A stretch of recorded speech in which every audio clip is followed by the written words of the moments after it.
Olá, tudo bem?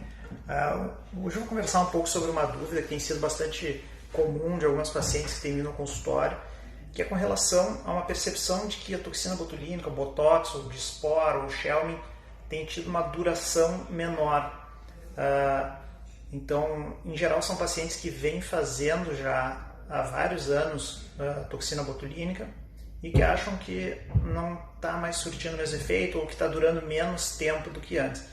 Existem algumas causas, basicamente 4 causas, que podem levar a isso.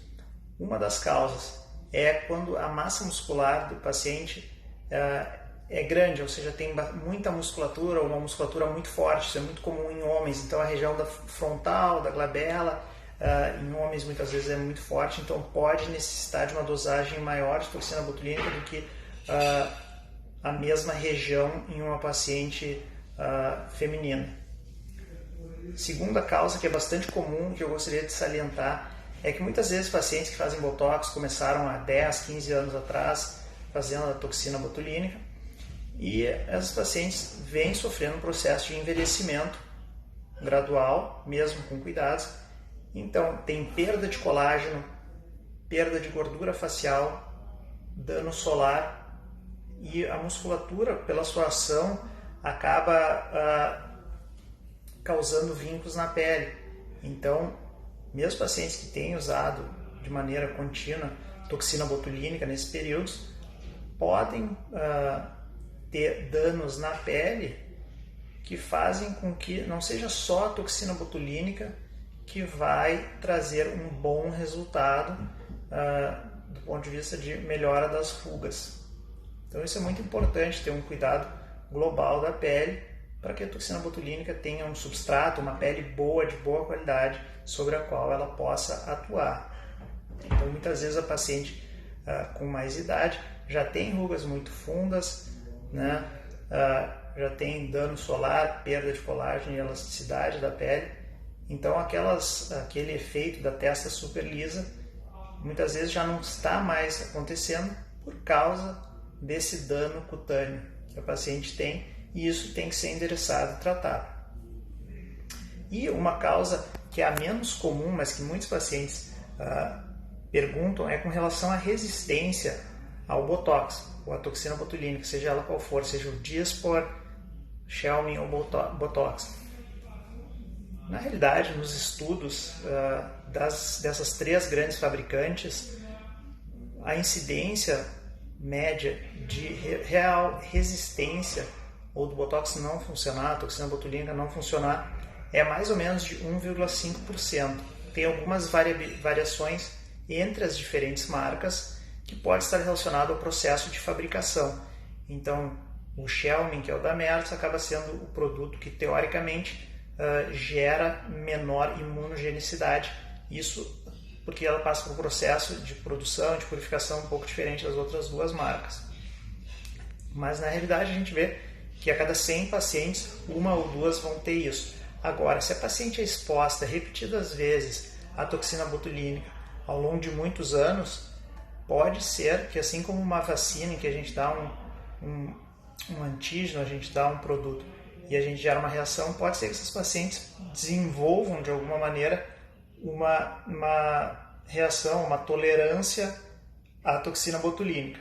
E isso é uma coisa que está sendo estudada, ainda é bastante controversa, mas potencialmente vai se desenrolar no futuro, né? E já estão existindo algumas toxinas botulínicas um pouco mais purificadas, justamente para que não se desenvolva esse tipo de resistência.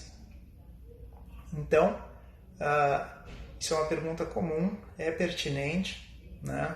Muitas vezes também o paciente vem e mudou de médico, injetor, foi em outro dermatologista, em outro cirurgião plástico, e o médico está conhecendo a anatomia daquela paciente ainda, então colocou em alguns pontos, às vezes de maneira mais conservadora, e o efeito não foi tão expressivo como se esperava, mas isso são coisas que se vai afinando e deve se conversar com o seu médico para avaliar qual tipo de produto, qual marca está se usando.